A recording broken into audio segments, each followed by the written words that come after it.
믿을 수 없는 일이 일본에서 벌어지고 있습니다. 수천 년간 이어져 온 일본의 한자, 문화가 지금 이 순간 완전히 뒤바뀌고 있어요. 도쿄 대학생부터 80세 할아버지까지 한자를 포기하고 한글만 쓰겠다고 나서는 일본 시민들이 폭발적으로 증가하고 있거든요. 일본 정부는 초비상 상태입니다. 전통 교육계는 발칵 뒤집혔고 학부모들은 혼란에 빠졌어요. 심지어 일부 학교에서는 한글 교재를 금지하는 극단적인 조치까지 내렸다고 합니다. 하지만 막을 수 없는 거대한 변화의 물결이 일본 열도 전체를 휩쓸고 있어요. 200명이 참석한 시부야 대규모 시위, 비밀 한글 수업, 그리고 한 가족의 놀라운 실험 이야기까지. 도대체 일본에서 무슨 일이 벌어지고 있는 걸까요? 그리고 이 충격적인 변화의 시작은 무엇이었을까요? 안녕하세요, 여러분. 제 이름은 나카무라타 켄지입니다. 23살이고요. 도쿄 공과대학교에서 컴퓨터 과학을 공부하고 있었어요. 보통 때는 제가 꽤 똑똑한 사람이라고 생각하고 있었습니다. 컴퓨터가 놀라운 일들을 하도록 코딩할 수 있었거든요. 고장난 서버도 고칠 수 있었고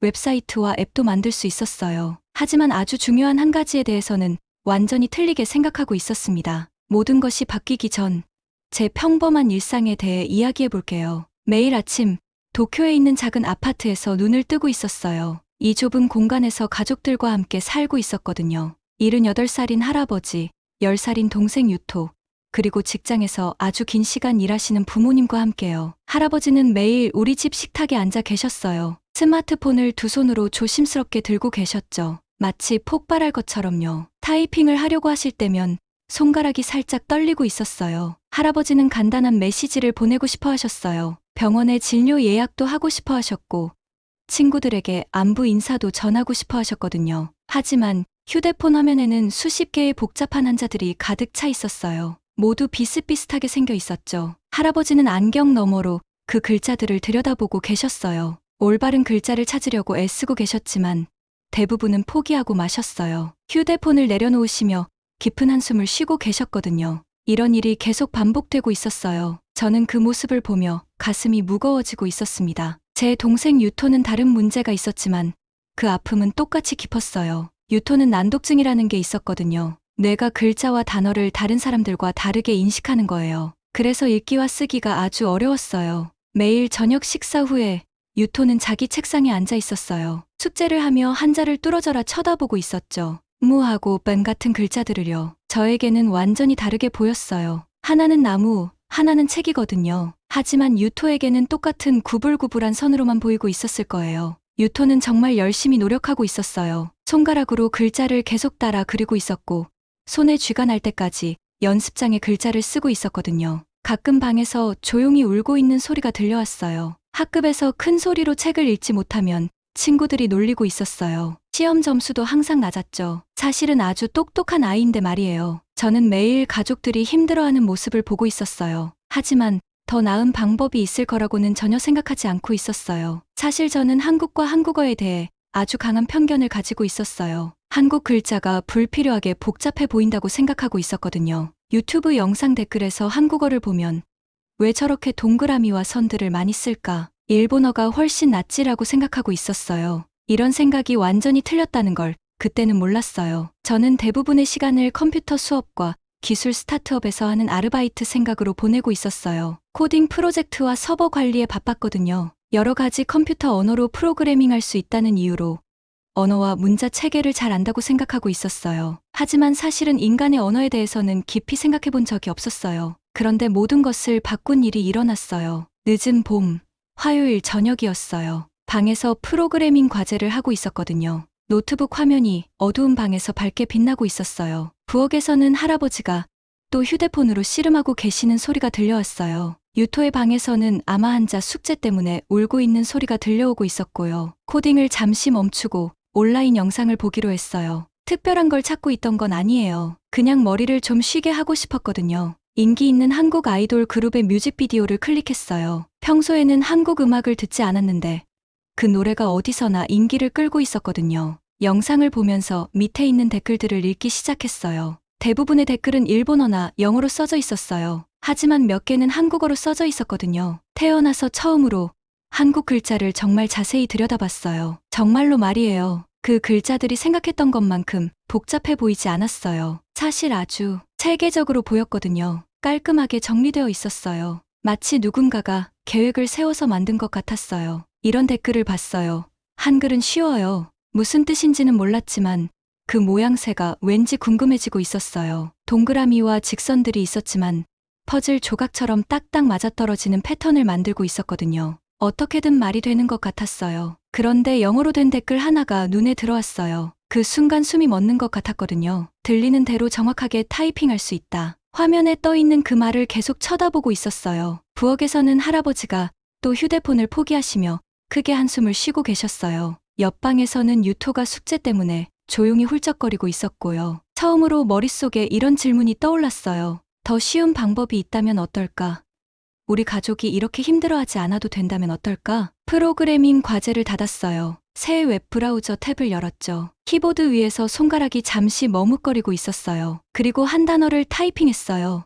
한글. 이 하나의 검색이 제 삶과 가족의 삶, 그리고 수백 명의 다른 사람들의 삶을 바꿀 거라고는 전혀 몰랐어요. 언어와 전통, 그리고 사랑하는 사람들을 돕는 일에 대해 제가 알고 있던 모든 것에 도전하게 될 거라고는 상상도 못했거든요. 그때는 그냥 아주 오랜만에 궁금증이 생겼다는 것만 알고 있었어요. 그리고 가끔 궁금증이야말로 세상에서 가장 강력한 힘이 되기도 하잖아요. 컴퓨터 화면을 뚫어져라 쳐다보고 있었어요. 한글, 검색 결과가 화면을 가득 채우고 있었거든요. 전혀 본 적 없는 정보들이었어요. 링크에서 링크로 눈이 움직이고 있었어요. 제목들과 설명들을 읽으면서 심장이 점점 빨리 뛰기 시작했어요. 한국어 자문은 단 24개, 한글 세계에서 가장 과학적인 문자 체계, 세종대왕이 완벽한 소리를 위해 만든 완벽한 글자, 24개. 이 숫자를 3번이나 다시 읽어봤어요. 제가 잘못 본 건 아닌지 확인하려고요. 인간이 낼 수 있는 모든 소리를 24개의 글자로 쓸 수 있다는 거였어요. 우리 일본어 문자 체계를 생각해봤어요. 히라가나 글자가 46개 있어요. 가타카나 글자도 46개 있고요. 그리고 암기해야 하는 한자가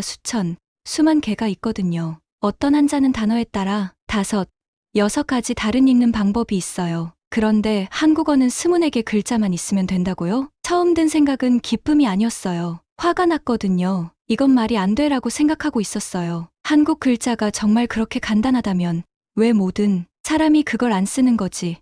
훨씬 쉬운 게 있는데 왜 우리는 복잡한 시스템으로 힘들어하고 있는 거지? 평생 누군가가 저한테 거짓말을 하고 있었던 것 같은 기분이 들었어요. 하지만 계속 읽어나갔어요. 링크를 하나씩 클릭해 가면서요. 한글이 어떻게 작동하는지 보여주는 영상들도 봤어요. 그러면서 조금씩 화가 다른 감정으로 바뀌고 있었어요. 경이로움 같은 거로요. 알면 알수록 더 놀라워지고 있었어요. 한국어 글자 하나하나가 그냥 누군가가 대충 만든 모양이 아니었어요. 각 글자가 그 소리를 내는 입 모양을 따라 만들어진 거였거든요. 예를 들어서 고이라는 글자는 혀 뒤쪽이 목구멍에 닿는 모양처럼 생겼어요. 고 소리를 낼 때 입 안에서 정확히 그런 일이 일어나거든요. 노이라는 글자는 혀 끝이 앞니 뒤쪽 입천장에 닿는 모양 같아요. 노 소리를 낼 때 혀가 정확히 그렇게 움직이고요. 이건 정말 제 정신을 완전히 뒤흔들어 놓았어요. 600년 전에 누군가가 인간의 말하는 방식을 오늘날 대부분의 사람들보다 더 잘 이해하고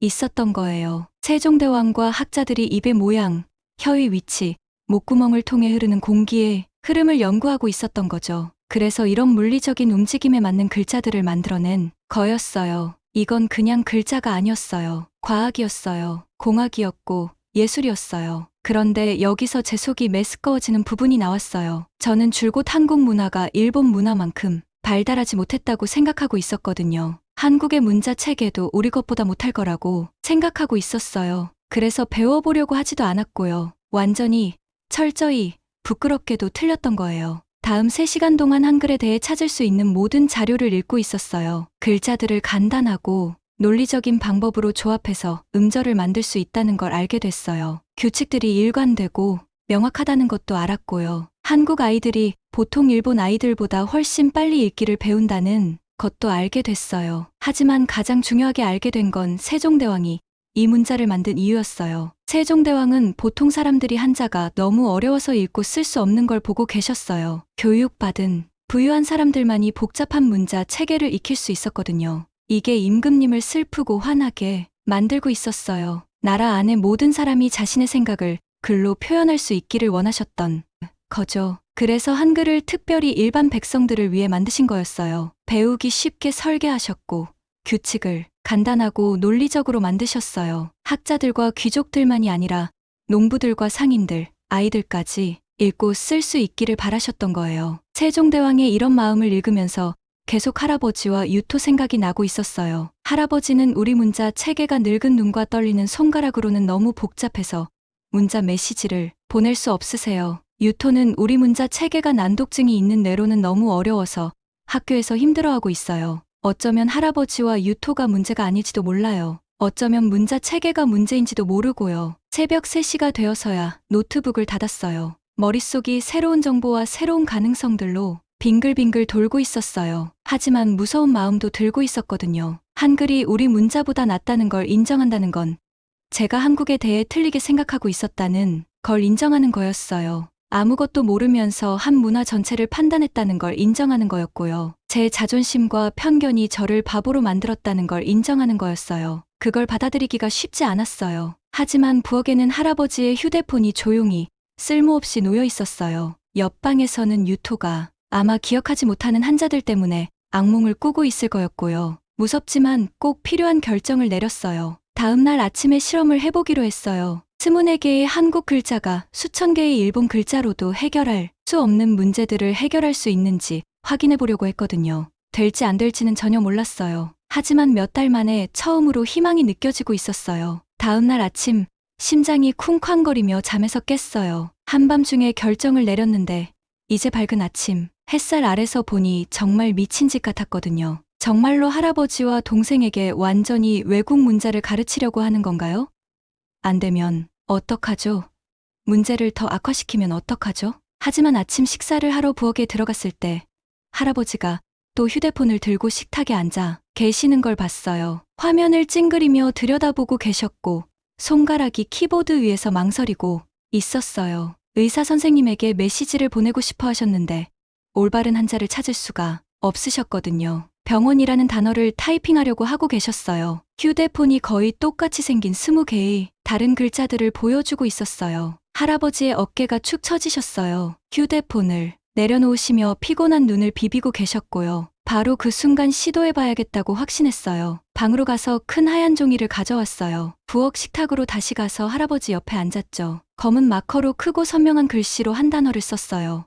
한글. 할아버지가 종이를 보시더니 저를 당황스러워하며 쳐다보고 계셨어요. 깊게 숨을 쉬고 전날 밤에 배운 것들을 설명해 드렸어요. 24개 글자에 대해 말씀드렸고요. 세종대왕의 과학적인 설계에 대해서도 설명했어요. 각 글자가 그 소리를 낼 때 입 모양과 어떻게 맞는지도 알려드렸고요. 할아버지는 조심스럽게 듣고 계셨어요. 제가 이야기하는 동안 눈이 점점 커지고 계셨거든요. 설명을 마쳤을 때 한참 조용히 생각하고 계셨어요. 그러더니 종이를 가리키시며 가르쳐달라고 하셨어요. 가장 기본적인 글자들부터 시작했어요. 고, 노, 덜, 리을 보여드렸어요. 각 모양이 입 위치와 어떻게 연결되는지 설명해드렸고요. 이해를 돕기 위해 혀와 목구멍 그림도 그려드렸어요. 할아버지는 기계 쪽은 헷갈려 하시지만 정말 똑똑하세요. 30분 안에 기본 개념을 이해하셨어요. 1시간 안에는 모든 자음을 알아보실 수 있었거든요. 그 다음에는 모음으로 넘어갔어요. 아, 오, 우.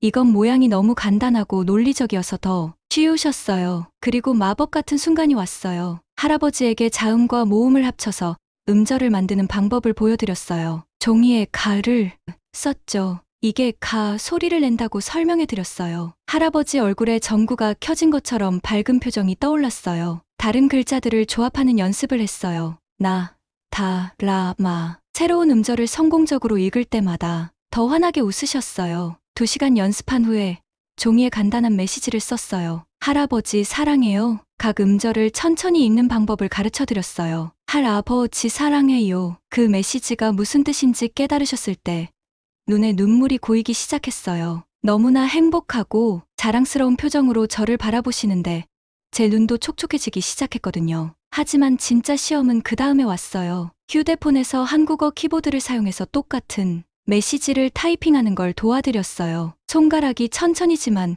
꾸준히 움직이고 있었어요. 비슷한 글자 수십 개 중에서 고를 필요가 없었거든요. 그냥 머릿속에서 들리는 대로 타이핑하시면 됐어요. 엄마 휴대폰으로 메시지를 성공적으로 보내셨을 때 실제로 크게 웃으셨어요. 몇 달 만에 처음 들어보는 할아버지 웃음소리였어요. 그날 오후에는 유토에게도 같은 실험을 해보기로 했어요. 유토방에서 찾았는데 그 잘 아는 절망적인 표정으로 한자 숙제를 쳐다보고 있었어요.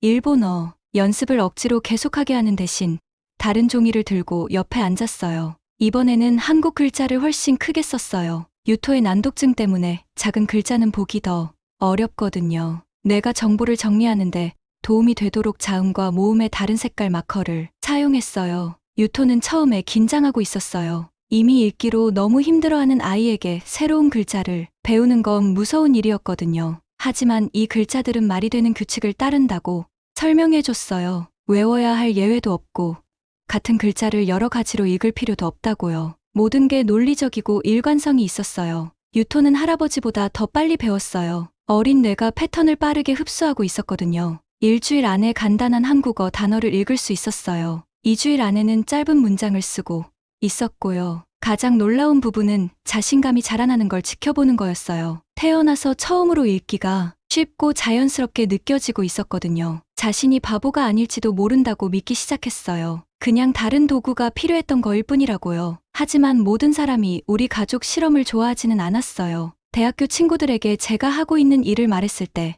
반응이 엇갈렸어요. 몇몇은 궁금해하며 자기들도 배우고 싶어 했어요. 하지만 다른 친구들은 제가 미쳤다고 생각하고 있었거든요. 한 친구는 제가 일본 문화를 배신하고 있다고 했어요. 또 다른 친구는 외국 선전에 휘둘리고 있다고 했고요. 몇 명은 아예 저와 말을 안 하기 시작했어요. 유토 학교에서는 선생님이 점심시간에 한국 글자를 연습하고 있는 걸 보셨어요.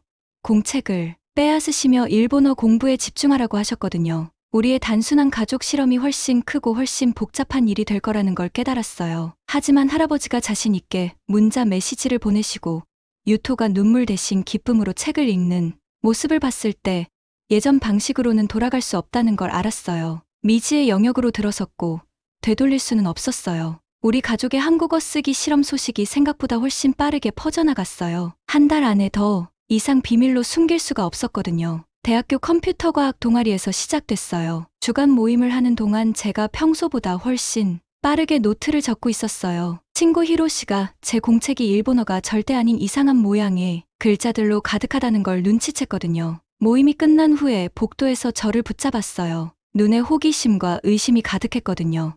빨리 설명하려고 했는데 제대로 된 시연을 요구했어요. 그래서 보여줬어요. 같은 기술 노트를 일본어 히라가나로 쓰고 그 다음에 한국어 한글로 썼거든요. 휴대폰 스톱워치로 시간을 재봤어요. 한국어 버전이 30% 더 빨리 써졌고 나중에 읽기도 훨씬 쉬웠어요. 히로시의 턱이 떨어졌어요. 제 공책을 마법 주문이라도 담겨 있는 것처럼 뚫어져라 쳐다보고 있었거든요. 일주일 안에 10명의 학생이 동아리 방에서 비공식 한글 수업에 참석하고 있었어요. 한 달 안에는 캠퍼스 곳곳의 다른 장소들에서 비밀리에 모이는 사람이 10명이 됐거든요. 결과가 너무 명백해서 학습이 들불처럼 퍼져나갔어요. 학생들이 강의 노트를 더 빨리 적을 수 있었어요. 보고서 초안을 더 효율적으로 작성할 수 있었고 스터디 중에 서로 빠르게 메시지를 주고받을 수도 있었거든요. 하지만 성공은 새로운 문제들을 가져왔어요. 첫 번째 진짜 문제는 다나카 교수님이 우리 한국어 스터디 그룹을 발견했을 때 시작됐어요. 기분이 좋지 않으셨거든요. 일본 문학 강의 중에 외국 유행을 위해 문화유산을 버리는 학생들에 대해 화난 말씀을 하고 계셨어요. 몇몇 부모님들이 한국어 글쓰기 동아리에 대해 듣고 대학 행정부에 불만을 제기했어요. 자녀들이 외부 영향으로 타락하고 있다고 걱정하고 계셨거든요. 학교에서 모든 한국어 교재를 캠퍼스에서 금지하라고 요구했어요. 반대는 매일 더 강해졌어요. 전통적인 선생님들은 우리가 일본 교육을 망치고 있다고 했어요. 신문 기사들은 젊은 사람들이 조상에 대한 존경을 잃고 있다고 비판하고 있었고요.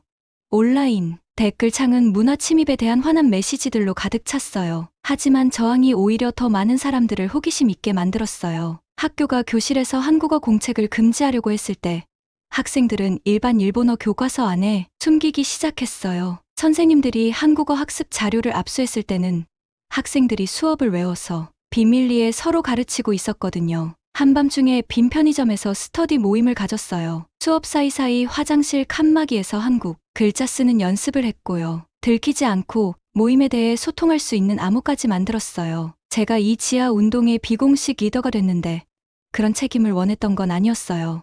압박이 커졌을 때 사람들이 그냥 저에게 지도와 보호를 구하기 시작했거든요. 가장 힘든 부분은 갈등이 우리 가족에게 어떤 영향을 미치는지 지켜보는 거였어요. 유토 담임선생님이 부모님에게 면담을 요청했어요. 유토가 일본어 숙제에 집중하는 대신 한국 글자에 시간을 낭비하고 있다고 걱정하고 계셨거든요. 한자 점수가 올라가지 않으면 유급시키겠다고 위협하기까지 했어요. 부모님은 혼란스러워하고 걱정하고 계셨어요. 유토가 몇 년 만에 가장 행복하고 자신감 있어 보인다는 걸 알 수 있었거든요. 하지만 선생님들이 계속 한국어 연습을 반대한다면 학교 성적이 떨어질까봐 두려워하고 계셨어요. 할아버지는 다른 문제를 겪고 계셨어요. 경로당에 계시는 나이 드신 친구들 몇 분이 일본 전통을 배신하고 있다고 비판하고 계셨거든요. 몇몇 분들은 아예 말을 안 하기 시작했어요. 하지만 다른 어르신들은 비밀리에 한국어 쓰기를 가르쳐 달라고 요청하고 계셨어요. 할아버지가 드디어 도움 없이 문자 메시지를 보낼 수 있다는 소식을 들으셨거든요.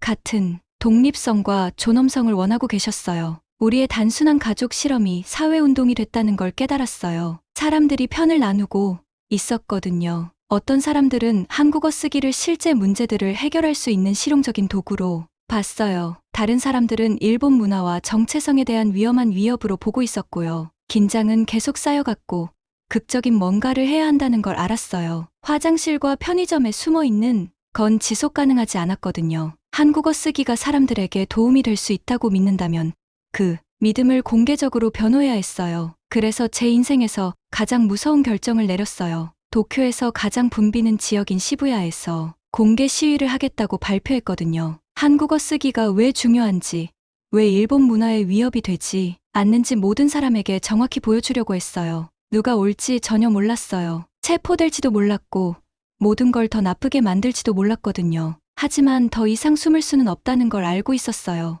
2025년 5월 30일. 이 날짜는 절대 잊을 수 없을 거예요. 시부야 하치코 광장에 서 있었어요. 우리 한국어 쓰기 시위를 지지하러 온 사람들을 바라보고 있었거든요. 손이 떨리고 있었는데 더 이상 두려움 때문이 아니었어요. 흥분과 자부심 때문에 떨리고 있었어요. 200명이 나타났어요. 제가 다니는 대학교 학생들, 할아버지 경로당의 어르신들, 학교에서 힘들어하는 아이들을 둔 부모님들, 더 빨리 글을 쓰고 싶어하는 직장인들, 그리고 친구나 소셜미디어를 통해 우리 운동에 대해 들은 처음 보는 사람들까지요. 모든 사람이 한국어와 일본어로 쓰인 팻말을 들고 있었어요. 언어는 도구다. 소통은 권리다. 가장 놀라운 순간은 제 동생 유토가 마이크 앞으로 걸어갔을 때였어요. 불과 4개월 전만 해도 매일 밤 숙제 때문에 울고 있었는데 이제 수백 명의 낯선 사람들 앞에 서서 자신의 이야기를 할 준비를 하고 있었거든요. 명확하고 자신 있게 말했어요. 한국어 쓰기가 어떻게 읽기 어려움을 극복하는데 도움이 됐는지 설명했거든요. 사람들에게 자신의 글쓰기 예시를 보여주면서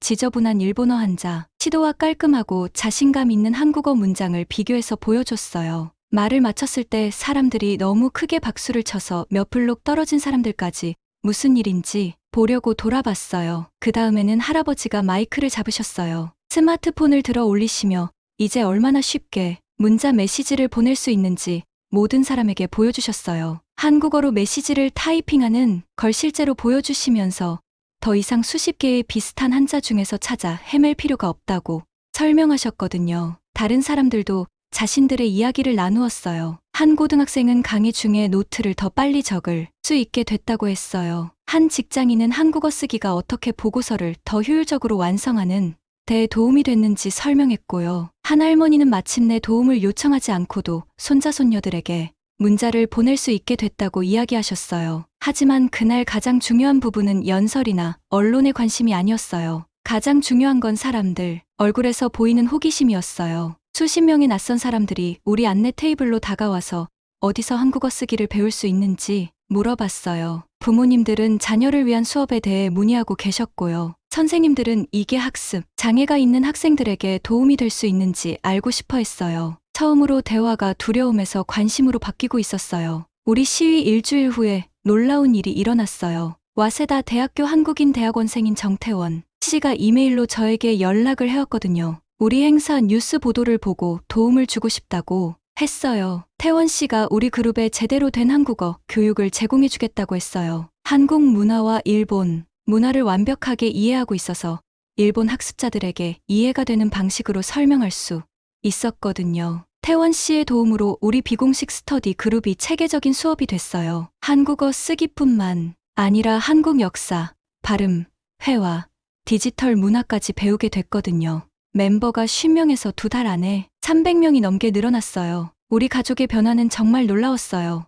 유토가 학교에서 읽기 대회에서 이기기 시작했어요. 한국어 쓰기에 대한 자신감이 모든 과목에 대한 자신감을 주고 있었거든요. 한국어 동화책을 읽기 시작했고 한국어 회화, 단어까지 배우기 시작했어요. 할아버지는 동네에서 유명 인사가 되셨어요. 다른 어르신들이 문자 메시지 선생님이라고 부르시며 스마트폰 도움을 요청하고 계셨거든요. 세 곳의 다른 경로당에서 한국어 쓰기 수업을 이끌기 시작하셨어요. 하지만 가장 큰 변화는 제게서 일어났어요. 아무것도 모르면서 한국 문화를 무시했던 사람이 이제 문화 교류 프로그램을 조직하고 있었어요. 일본 방식이 항상 우월하다고 생각했던 사람이 이제 다른 나라에서 배워야 한다고 주장하고 있었거든요. 제 편견이 그냥 틀렸던 게 아니라 해로웠다는 걸 깨달았어요. 제가 가장 사랑하는 사람들을 도울 수 있는 해결책을 찾지 못하게 막고 있었거든요. 연구 조사들이 한국어 쓰기를 학습 도구로 사용한 학생들이 전체 학업 성과를 최대 40%까지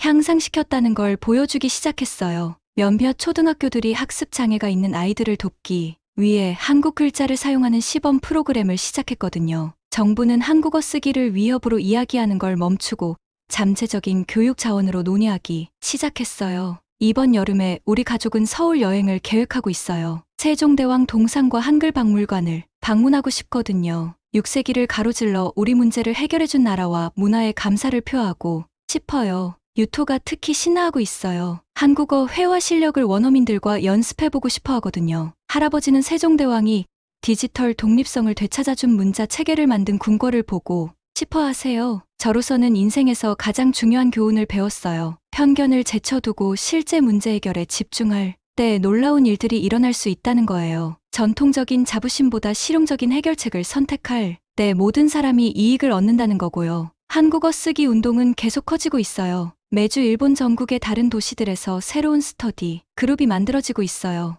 매달 더 많은 학교들이 포용적인 학습 방법을 실험하고 있고요. 매일 더 많은 가족들이 올바른 도구로 소통 장벽을 극복할 수 있다는 걸 발견하고 있어요. 힘들어하는 가족을 돕고 싶어 했던 한 손자의 걱정에서 시작된 일이 문화와 세대, 학습 방식을 잇는 다리가 됐어요. 혁명은 계속되고 있습니다. 한 글자씩 말이에요. 여러분, 이 이야기가 어떠셨나요? 켄지의 가족이 겪었던 어려움과 변화, 그리고 작은 호기심에서 시작된 큰 변화의 물결을 함께 지켜보셨습니다. 언어는 정말 소통의 도구일 뿐이고 때로는 더 좋은 도구가 있을 수 있다는 걸 보여주는 감동적인 이야기였어요. 구독과 좋아요, 그리고 여러분의 생각을 댓글로 남겨주세요.